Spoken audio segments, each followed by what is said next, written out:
So pumpkins, what the bloody hell do you do with them?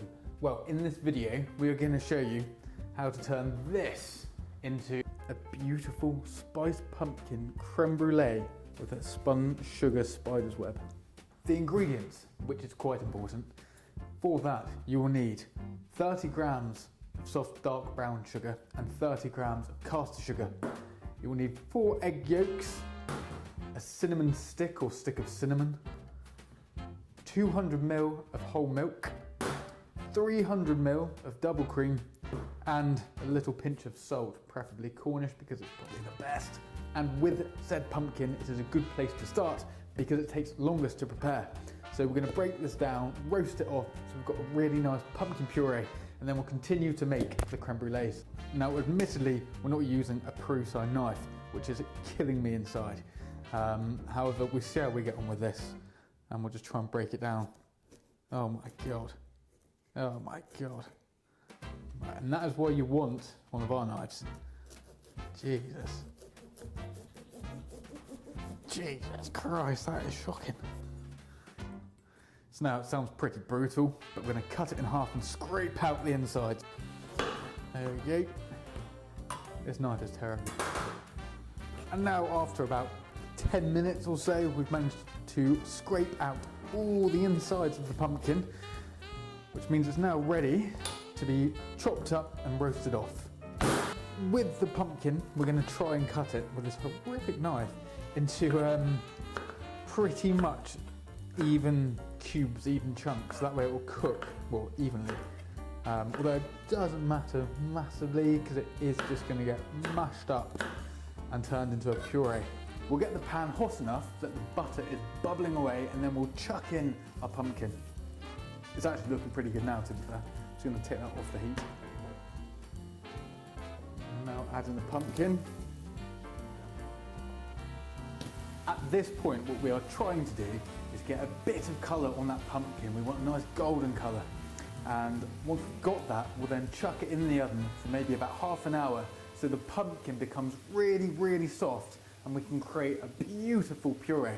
That way, at the end, our creme brulees won't be grainy, they'll just be perfectly smooth.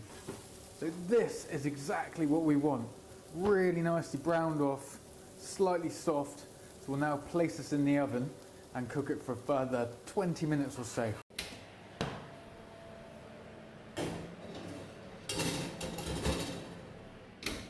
Moving swiftly on, the pumpkin is now in the oven, roasting away and softening up. So now we're going to combine the milk and the cream together, along with a nice cinnamon stick, just to infuse that flavour throughout the creme brulee. So here we go, we have the 200 ml of whole milk. In we go, just like that, lovely stuff. So in goes the double cream as well. Imagine if that turned out to be cream cheese, that would make this recipe a little bit different, wouldn't it? And we're just going to bring this to the simmer. Here's a cinnamon stick. We'll just pop that into the pan and we should just let that simmer away for probably about 5 minutes, 10 minutes or so. Obviously, the longer the cinnamon stick is in there, the more infusion you shall get. Now, while we wait for the cream, milk and cinnamon to infuse together, we'll now just mix together our sugar and our egg yolks together like so. Now our egg yolks and the sugar is combined, we should just wait for the pumpkin to be ready, turn that into a puree, and then hopefully bring everything together. And currently, as there's not really much for me to do, I think it's a good time just to relax and have a little glass of wine.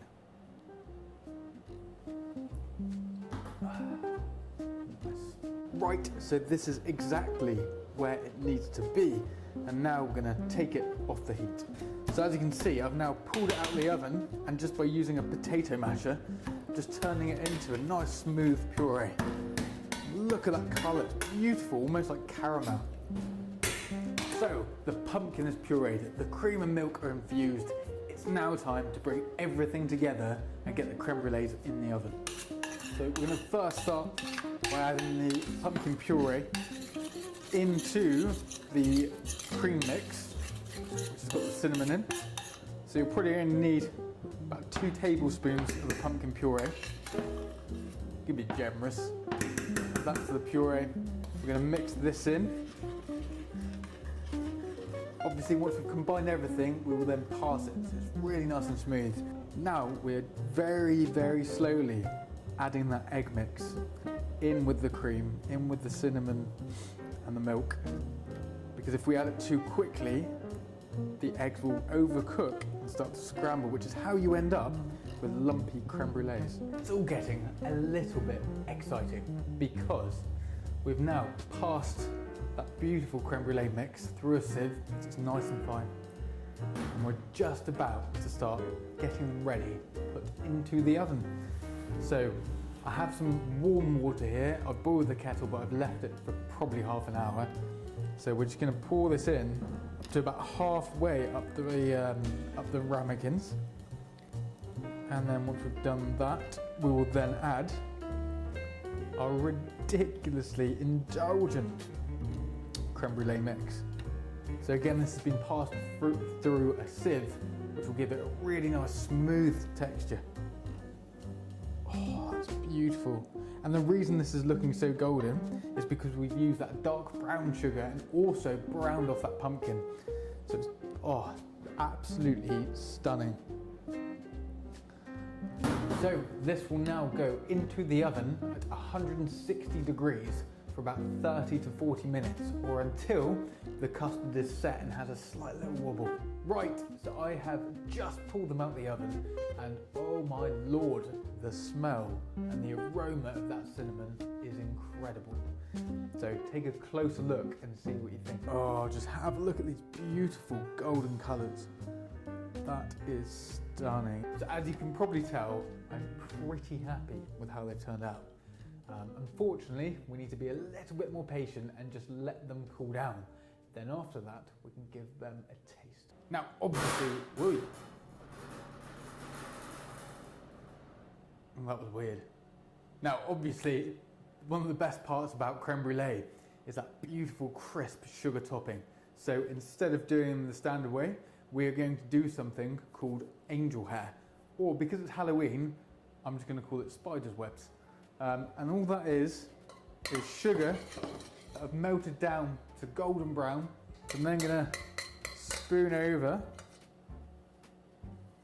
this utensil. And as you'll see, I'll move it quite quickly. You're going to get beautiful strands. Oh, look at that. Beautiful strands of golden sugar, which we're then going to place this on top of the creme brulee. That looks so cool.